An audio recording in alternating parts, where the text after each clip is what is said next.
বাংলাদেশ সরকার যথাযথ প্রমাণের ভিত্তিতে তাদেরকে নিয়ে নিবে, কিন্তু আপনি তো ঘাট ধাক্কা দিয়ে কাউকে ঢুকানোর চেষ্টা করতে পারেন না। কি নদী পথে, কি সীমান্ত পথে আপনি এইভাবে আপনারা লোকজনদেরকে ঢুকানোর চেষ্টা করছেন? আমরা তো এরকম বিশৃঙ্খলা দেখতে চাই না। এই লোকগুলা যদি আমাদের দেশের নাগরিক হয় তাহলে সসম্মানে বাংলাদেশ সরকার তাদেরকে আমাদের দেশে নিয়ে আসবে বলে আমরা বিশ্বাস করি, আমরা দাবি জানাই। কিন্তু বাংলাদেশের নাগরিক নয়, অন্য কোন দেশের নাগরিক এমন কাউকে বাংলাদেশ নিবে না, গ্রহণ করবে না। যদি ভারত সরকার প্রমাণ দিতে না পারে যে ওই লোকগুলা বাংলাদেশের নয়, তাহলে তারা ভারতেই যেন তাদেরকে আবার ফেরত নিয়ে যায়। কিন্তু নো ম্যানস ল্যান্ডে 1 ঘন্টার জন্য যেন কোনো মানুষ হাহাকার না করে। সারা পৃথিবীতে যেখানে মানবতার পক্ষে কাঁদে, সারা পৃথিবীতে যেখানে মানবাধিকারের পক্ষে কাঁদে, সেখানে ভারত মানবাধিকার বিরোধী কাজ করছে, এটা আমরা দেখতে চাই না। কেন ভারত বলবে যে বাংলাদেশের সাথে তারা মিলিত হয়ে বিশ্ব জয় করতে চায়? আমরা ভারতের সাথে যুক্ত হয়ে বিশ্ব জয় করার স্বপ্ন দেখি না। কেন ভারতীয়রা বলবে 1,80,00,000 সাথে 180 কোটির সাথে আরো 20 কোটি যুক্ত হোক, তাহলে সবাই মিলে বিশ্ব জয় করবে? দরকার নাই। আপনারা আপনাদের লোক দিয়ে যদি বিশ্ব জয় করতে পারেন করেন, কিন্তু 20 কোটি জনগণ বাংলাদেশি, আমরা খেটে খাওয়া মানুষ, আমরা স্বাধীন সার্বভৌম রাষ্ট্র, আমাদের একটা নাম আছে বাংলাদেশ, আমাদের আলাদা পতাকা আছে, লাল সবুজের পতাকা, আমাদের আলাদা মানচিত্র আছে, আমাদের 1,47,570 বর্গ কিলোমিটারের একটা সুন্দর মানচিত্র আছে। আমরা কোন দেশের খেয়েও থাকি না, পড়েও থাকি না, করতে চাই না। প্রতিবেশী দেশকে কখনো পাল্টানো যায় না। ভারত ভৌগোলিকভাবে আমাদের প্রতিবেশী দেশ, মায়ানমার ভৌগোলিকভাবে আমাদের প্রতিবেশী দেশ, ওইদিকে আছে পাকিস্তান, ওইদিকে আছে চীন, সব মিলিয়ে আমরা শান্তিতে থাকতে চাই।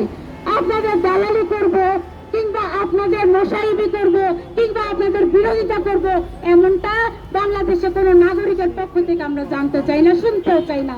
কিন্তু দুঃখ লাগে যখন 5 আগস্টের পরে কোন উঠতি নেতার মুখে আমরা শুনি 7 সিস্টার তিনি দখল করে ফেলবেন। সেই কালা পাঠা কালা মাগুর এখন এমপি হয়েছে, যারা কোটা না করতে করতে কোটায় উপদেষ্টা হয়েছিল, কোটা না করতে করতে কোটায় এমপি হয়েছিল, সেই কোটায় এমপি হয়ে তারা 7 সিস্টার দখল করার চিন্তা করেছিল। এখন 7 সিস্টার দখল করতে করতে গেছে লন্ডন দখল করতে, অক্সফোর্ড দখল করতে। বলে যে অক্সফোর্ড ইউনিভার্সিটি থেকে নাকি তাদেরকে আমন্ত্রণ জানিয়েছে। তখন যদি মিথ্যা প্রমাণিত হলো, তখন আবার বললো যে অক্সফোর্ড ইউনিয়ন থেকে তারা একটা কর্মসূচিতে অংশগ্রহণ করতে গিয়েছিল, এটাও মিথ্যা প্রমাণিত হলো। আসলে অক্সফোর্ড ইউনিয়নের একটা হল ভাড়া নিয়ে তারা গেছে প্রোগ্রাম করতে। আপনার টাকা, আমার টাকা, আমাদের কষ্টের টাকা দিয়ে লন্ডনে ঘুরতে গেছে, বিনিময়ে ডিম পাচ্ছে, সেই ডিম আবার প্রতিদান হিসেবে আরেকজনকে উপহার দিচ্ছে। অথচ সংসদে আমাদের কোনো কথা তারা বলে না। আপনার আমার আমাদের কোনো কষ্টের কথা সংসদে উঠে আসে না। সংসদটা এখন যাত্রাপালা বানিয়ে ফেলেছে, মন গড়া কথা বলে। এক জামাতি নেতা বলে যে 1971 সালে তার বাবা মারা গিয়েছিল, শহীদ হয়ে গিয়েছিল, অথচ সেই জামাতি নেতার জন্ম 1981 সালে। তার বাবার শহীদের 10 বছর পরে তার জন্ম। কি চমৎকারিত্ব! তারপর আবার খুঁজে পাওয়া গেছে যেই শহীদ হয়ে গেল 1971 সালে, সে আবার তার পাশে বসেই ছবি তুলছে। তার মানে শহীদ বাবা এখনো জীবিত। এই জামাত শিবির কতটা মিথ্যাচার করে দেখেন, এরা সারাক্ষণ মিথ্যাচারের উপরে থাকে। তা না হলে এত বড় মিথ্যাচার, তার 14 গোষ্ঠী নাকি মুক্তিযোদ্ধা ছিল, তার মা মুক্তিযুদ্ধের বিশাল বড় সমন্বয়ক ছিল, সংগঠক ছিল।